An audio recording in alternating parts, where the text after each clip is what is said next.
The roar was a physical force, a wall of sound that vibrated through the very ground. On the crumbling bank of the river, a torrent of brown water churned with the debris of a flash flood, ripping away the earth with insatiable hunger. 6-year-old Leo, his small hands white-knuckled, clung desperately to a thick tree root. He could feel it tearing away, the soil giving way with each violent surge of the current. His heart hammered against his ribs, a frantic drumbeat against the thunder of the water. Every muscle in his small body screamed with effort, but he knew, with the terrifying clarity of a child facing the abyss, that he couldn't hold on for much longer. The river wanted him, and it was winning. Across the impossible chasm of water, his mother, Dr. Anna Riley, was a prisoner of her own powerlessness. Her screams were swallowed by the river's roar, her voice a useless whisper against the storm. Terror, cold and absolute, had her rooted to the spot. Every instinct, every fiber of her being urged her to leap into the water, but her mind, the logical mind of a scientist, knew it would be suicide. She could only watch as her son, her entire world, slipped closer to being devoured. The distance between them was only a few dozen feet, yet it felt like a vast, uncrossable ocean. She was a spectator to the single worst moment of her life, a nightmare made real. Suddenly, a ripple of movement in the dense brush on Leo's side of the river drew Anna's gaze. A shape of gold and umber emerged, moving with a silent, fluid grace that was utterly at odds with the chaos of the flood. It was not a human rescuer. It was Zola, a matriarch lioness, the undisputed queen of this territory. Her massive head lifted, and her amber eyes, ancient and intelligent, locked onto the scene. Anna's blood ran cold, a new layer of horror settling over her already shattered nerves. The river was a force of nature, but this was an apex predator, a killer. Yet, the lioness didn't crouch to stalk or bare her teeth in aggression. She simply stood, a silent, powerful observer. Zola's stillness was more unnerving than any threat. She watched the struggling boy, her tail giving a slow, almost contemplative twitch. She watched the weeping woman on the far bank. Inside the lioness there was no predatory fire, no calculation of an easy meal. Instead, a different kind of recognition was dawning, a flicker of a memory, a scent on the wind, a connection to a moment just weeks before. She saw not a human child, but a small, helpless creature, separated from its mother by a cruel twist of fate. The scene was achingly familiar.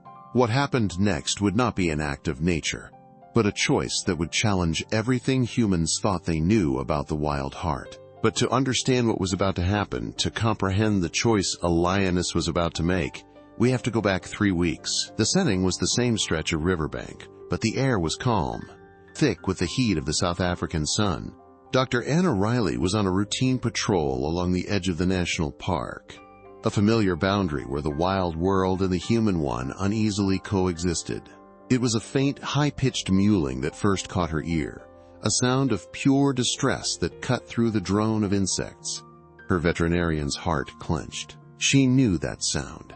It was the universal cry of a baby in trouble, a sound that transcended species and spoke directly to a primal, protective instinct she felt deep in her bones.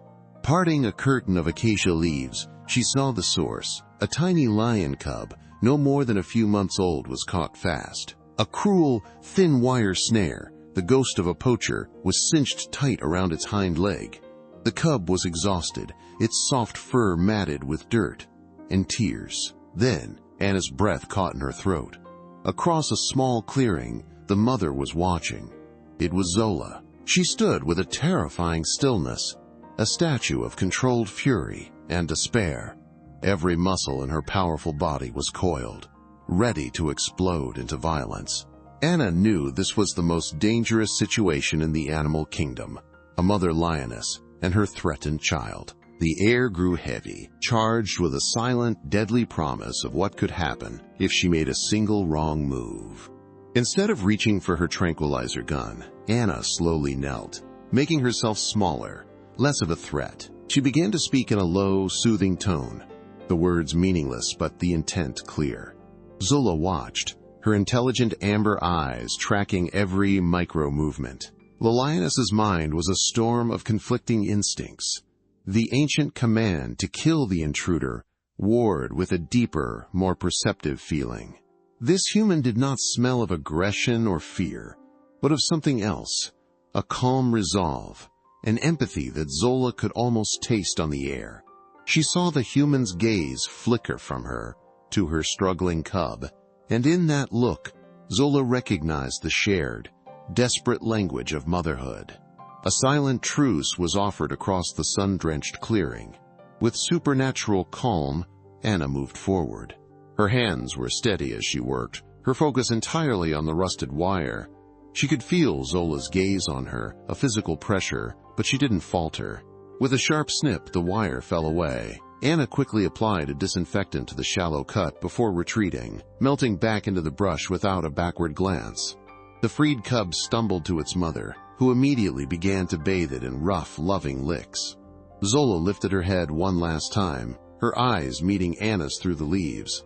It wasn't a look of threat, but one of profound, silent acknowledgement. A debt had been incurred. That single act of kindness had forged a bond in the most unlikely of hearts, a seed that was about to bloom in the heart of chaos. Back in the raging present, the world had narrowed to the sound of tearing wood and the roar of the flood. The thick root Leo clung to groaned under the strain, its fibers snapping one by one with sharp, percussive cracks that were like gunshots to Anna's soul. Leo's face, pale and streaked with mud, was a mask of failing endurance.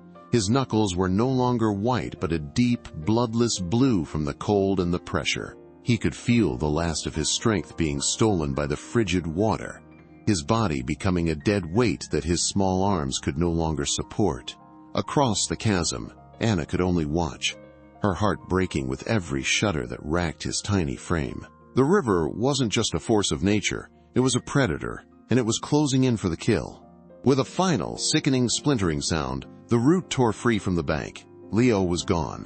One moment he was there, a desperate anchor of life, and the next he was swallowed by the churning brown chaos. A scream tore from Anna's throat, a sound so raw and full of agony it felt like it ripped her apart from the inside. The current seized him, tossing him like a fallen leaf, his bright red jacket a fleeting speck in the maelstrom. He was pulled under, the immense weight of the water pressing down, disorienting him, stealing the air from his lungs. For a terrifying moment he vanished completely, and the world for Anna stopped. It was the ultimate nightmare realized, the silent, screaming horror every parent fears. From her vantage point, Zola's golden eyes tracked the flash of red as it reappeared, bobbing violently downstream. The lioness felt the tremor of the earth through her paws, a deep vibration that resonated with the frantic thumping in her own chest. She processed the scene not with the cold calculus of a hunt, but with a surge of something else, something deeply unsettling and familiar.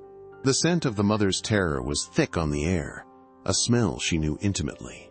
The image of the small, struggling form in the water triggered a powerful, instinctual echo of her own cub's recent plight, the same helplessness, the same fight against an overwhelming force.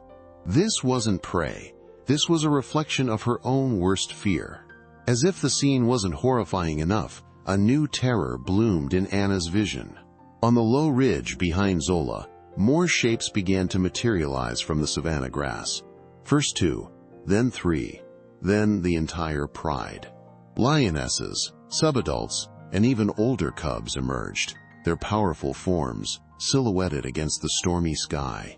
They were drawn by the commotion, a silent, intimidating audience to the tragedy unfolding below. Anna's blood ran cold. The impossible situation had just become exponentially worse. It was no longer just the river she had to fear. Now, an entire pride of Africa's most formidable predators was watching her son, their collective, unreadable gaze fixed on his struggle. Her isolation was now absolute, surrounded by immense and untamable power. Leo's fight for survival was becoming a losing battle. The current was a merciless bully, slamming him against submerged debris and pulling him under with relentless force. Each time he managed to break the surface, his gasp for air was weaker, his movements more sluggish and uncoordinated. The icy water had seeped deep into his bones, numbing his limbs and slowing his mind. He was so tired, an exhaustion so profound it was almost peaceful. The will to fight was being washed away with everything else, replaced by a dull, cold acceptance. He was a tiny, insignificant thing against the river's immeasurable power, and he knew, with a child's simple and devastating clarity, that he was about to be swept away forever. Everything converged into a single, heart-stopping tableau of despair. Anna stood paralyzed on one bank, a prisoner of her own powerlessness. On the ridge, the pride of lions watched with an unnerving stillness, their presence a heavy, ominous weight. In the river, Leo was moments from succumbing, his small life about to be extinguished by the indifferent current.